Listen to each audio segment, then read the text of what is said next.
Peggy 18.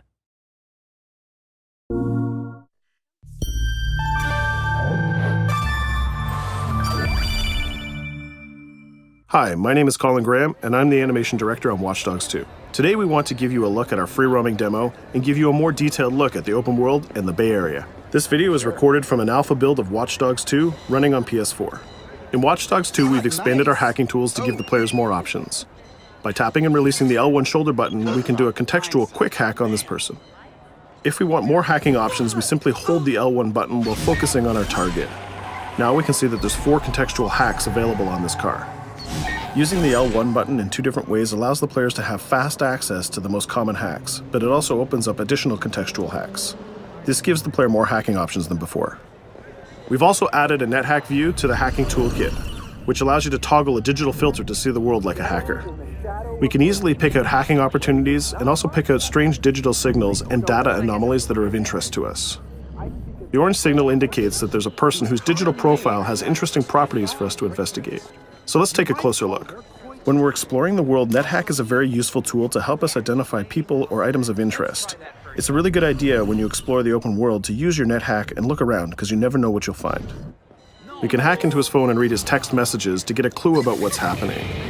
As a hacker, it's really easy for Marcus to get someone's personal information. This guy's text messages indicate that he's experiencing strange behavior happening on his phone. He seems to think that it happens every time he comes to this exact area. Let's see what our DedSec teammates think about these strange signals. That felt like a rock star pose. Found something weird. Sweet. Get a picture. No, I mean, my MC catcher detector is going off. We really need to find a better name for that. Why? That's the technical name. My Stingray sniffer tells me somebody's leeching data off of people's phones below. Looks like the data's going to Coit Tower. See? Weird. Weird indeed. Marcus has detected that there's an illegal Stingray box deployed somewhere around Coit Tower. We now have access to a new DedSec operation, and we can track it with our DedSec app. You can do any operation you want in the order that you want, as long as you've discovered it and it's in your DedSec app. With the NetHack, we can see the Stingray box is deployed all the way on the top of Coit Tower. But since the tower is closed, we're going to have to find another way to reach it. You still have a little on your nose.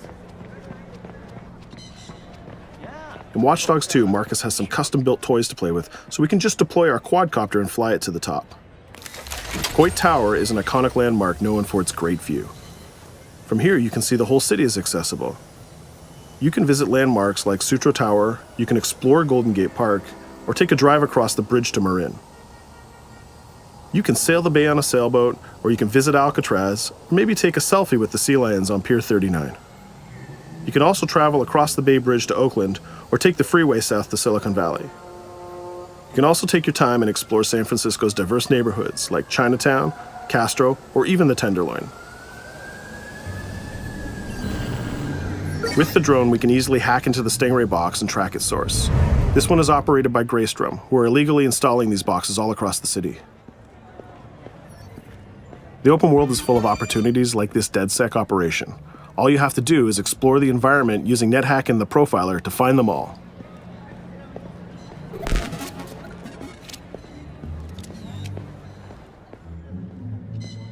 There we go. This one has a breadcrumb trail I can follow. Nice. Where's it go? Looks like Greystrom set up a warehouse out by the piers. You wanna bet I can find some shady shit in there? Definitely some shady shit in there. We can open our smartphone and select the DedSec app to track this operation. We use the DedSec app to manage all of our activities in Watch Dogs. We can see the objectives on our map, and it's not very far, so we can drive there pretty quickly. The Noodle Map app can be used to locate different landmarks and areas of interest. The entire Bay Area is yours to explore from the very beginning of the game, so you don't need to unlock anything. There's also a shop on Pier 39 where we can customize Marcus's outfit, and there's some other open world activities we can check out along the way too. Let's take this car and head down to the waterfront. Cars are particularly vulnerable to a hacker like Marcus, and you can acquire a skill that allows you to simply unlock any car in the game with your phone. One of the biggest feedbacks we got from the fans after the first Watch Dogs game was about the driving. We've significantly improved the driving to make it more responsive and accessible to a wider number of players. Driving was reworked extensively with a team of experts from Ubisoft Reflections. This is a particularly important improvement because San Francisco is known for its steep hills and its tight winding streets. Of course, driving and hacking go hand in hand, and you can still hack steam pipes, traffic lights, and you can also hack individual vehicles. As you can see, it's much easier to drive through the city in Watch Dogs 2. Let's pull up here at iconic Pier 39 and take a quick look around.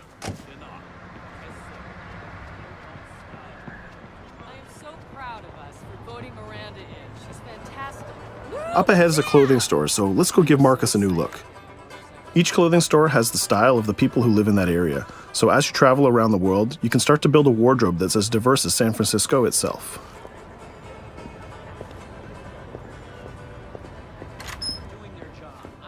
There are over 700 unique items of clothing that Marcus can purchase to wear, with over 1 billion possible combinations. We can go into the fitting room menu and browse a selection of items found in the store. Let's start by switching up Marcus's jacket. Each item of clothing in the shop is handcrafted to fit Marcus's overall look. You can mix and match any pieces of clothing you want. You can change your hat, glasses, face mask, bag, shirt, pants, and shoes. There's some nice normcore hoodies in here, but I think we should go with the shirt with the giant skull on it. Let's take a look at what we got for shoes. Since people who come to Pier 39 are often tourists, we have styles of shoes that they would buy. We can go with these comfortable gator shoes or maybe some open-toe sandals. Or if you really want to make a statement, you can buy the awkward socks and sandals combo.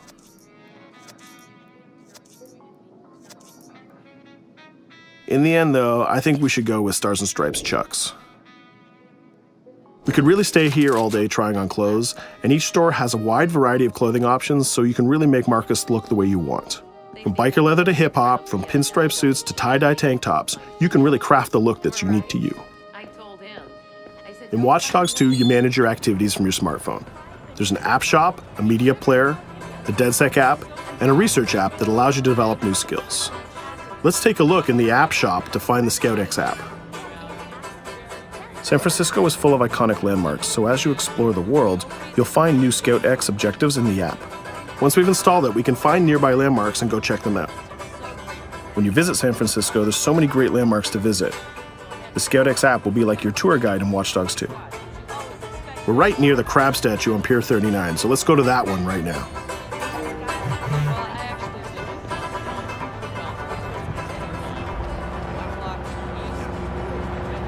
These tourists have the right idea. We'll just pop open our phone and select our camera and take a picture of this giant crab. Let's make it a selfie and use the California Vibe filter.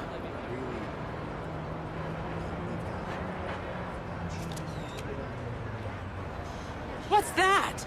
Uploading the photos to the ScoutX app will give you more followers, and you'll need those followers to progress through the game. So we had a look around and we bought some new clothes, but let's get back on track and head to that next pier, and we'll take care of that stolen data at the Greystrom site.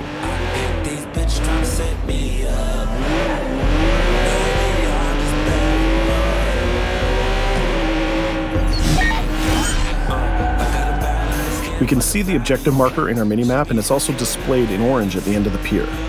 Let's park our car past the scissor lift and go scout the place on foot. Operations in Watch Dogs 2 are almost always a free approach, so you can go after the objective from any direction. Let's start by getting into cover and scouting our enemies and see if we can spot the objective. From there, we can make a plan of attack. We can launch our drone and scout the area.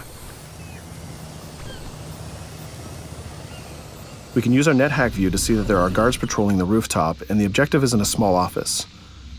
There are also some civilian workers that might notice us, so we need to avoid them too. In the NetHack view, we can see that the door is electronically locked, but it can be bypassed by a junction box on the lower level. The connection is shown in a red line. Unfortunately, that box is protected by an armed guard and an attack dog.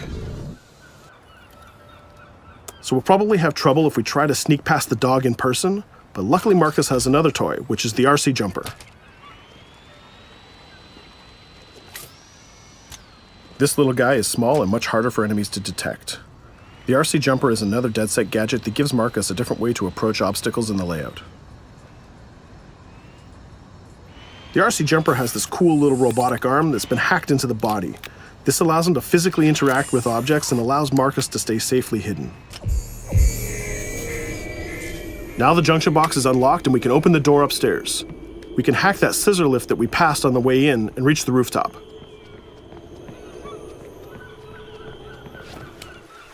By hacking into the OS of the scissor lift, Marcus can take remote control of it. Not only can you raise it up and down, but you can actually drive it around anywhere you want in the world. This level of control gives players total freedom when dreaming up an approach to a mission. Our first challenge is to get past the guard in front of us. So let's hack into the security camera and see how he might be vulnerable.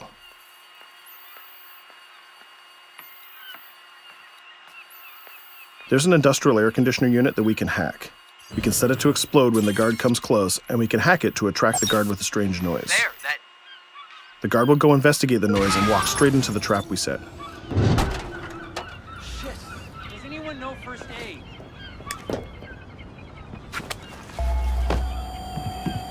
And just like that, we've taken out the guard, created a distraction, and slipped into the compound.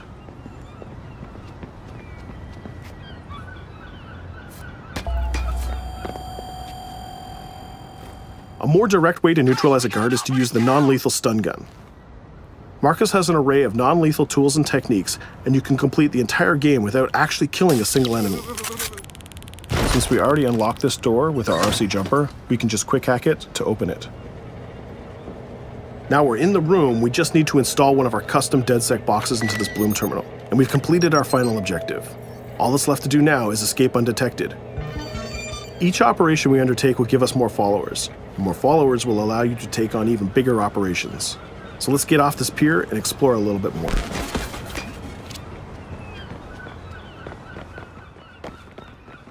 Tell me you fucked up their hardware? I left an expensive little present in their system, and they're going to pay for it. Damn, you sound like Jimmy Siska. Hell yeah!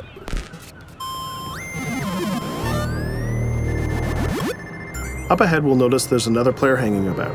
He's easy to spot because of the purple icon and the gamer tag over his head.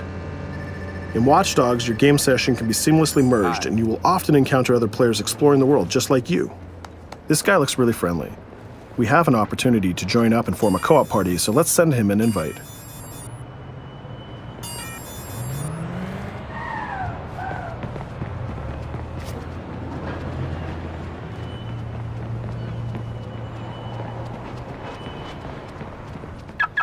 Now that we're joined in a session, we can complete co-op missions together and take on even bigger and tougher targets. 2 hackers are better than 1.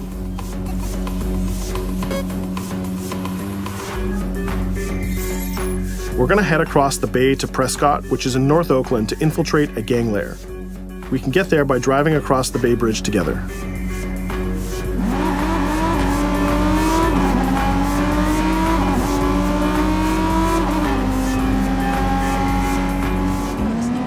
Alright, we can see that we're in a much different neighborhood than before. This is Prescott, a sub-district of North Oakland, and the location of our next co-op operation. With our partner, we can go together and activate this mission.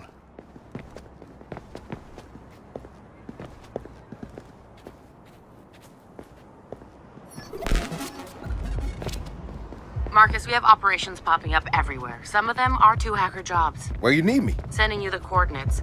And Marcus, it works both ways. When you need help, fire off a call and we'll send someone your way for the assist.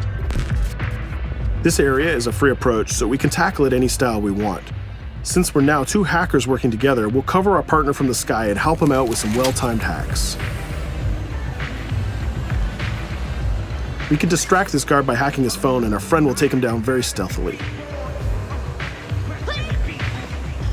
We'll continue to scout the area and find more lookouts, like this gang member on the rooftop. We can automatically tag them, and once they're tagged, both players can see them. Our partner is going to sneak up on the rooftop and take out this guard, and we can help him with some well-timed hacks. If we use a contextual hack on this transformer box, we can attract the guard.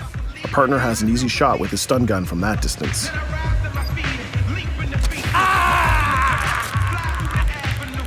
Using the net hack view again, we can see that there's a lockbox connected by red connection lines to a room on the other side of the compound. Inside this room, we see our 2 targets meeting up, and it's a perfect place to take them down simultaneously. We need to get that box unlocked and get into that room. As we continue to scout this area, we can see this compound has a lot more guards than the last one, and they look very heavily armed. We'll need to take care of these guards if we get detected. There's also a car parked in the garage, so we might need that to escape later. Let's go back to our friend and get him to disable that junction box so we can unlock the door to our target. The drone has a lot of flexibility and it's small and hard to detect, but the trade-off is that you can't physically interact with objects like this junction box. But it's not a problem for our man on the ground to do that for us. The signal lines have changed from red to blue, so now we know that we can open the doors and get to our targets. Scouting phase is done, so let's get up on that rooftop with our partner and get close enough to neutralize these enemies. We can hack these junction boxes and set a proximity trigger on them. They'll explode if an enemy passes through them, but they won't be triggered if we pass through them ourselves. We can also deploy electroshock mines from our inventory, and they're fully hackable too. It's a good idea to leave traps for your enemies in case they try to flank you. Our partner is camped out by the door ready to rush into the room, but we're going to create a distraction first. We'll get into position behind these crates, and this time we'll launch our RC jumper. Once our partner opens the door, we'll zip in and create a distraction.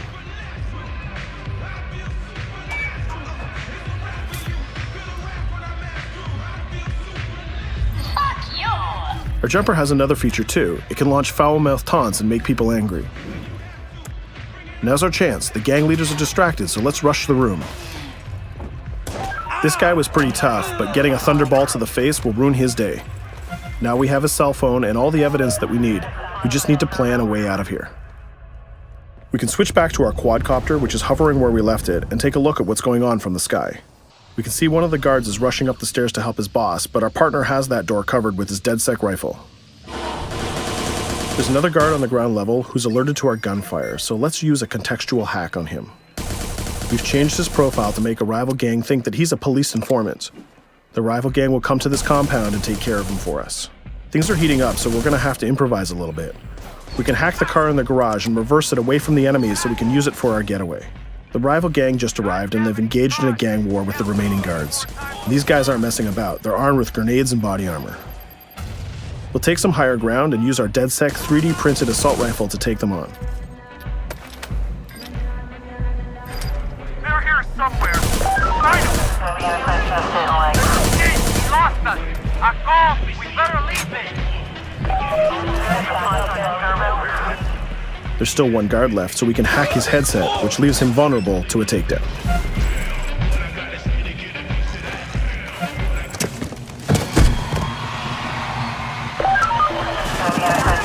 Let's take our stolen ride and get out of here before cops show up. And just like that, we're home free.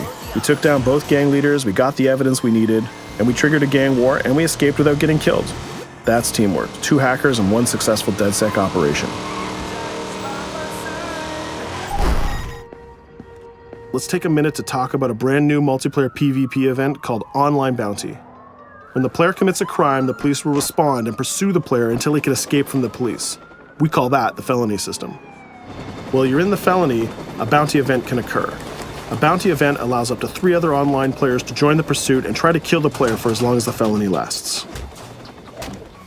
As the target player of the bounty, your objective is to evade the felony and the pursuing players. Rewards are given for neutralizing the hunters. And the objective of the hunters is to neutralize the target player. Bounty is a seamless PvP event that's triggered by your player style and how you interact with the police. If you are the type of player who's always in conflict with police, you'll have a higher chance of having a bounty placed on you.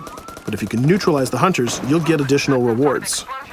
I hope you've enjoyed our walkthrough of the open world of Watch Dogs 2, and I hope to see you online November 15th.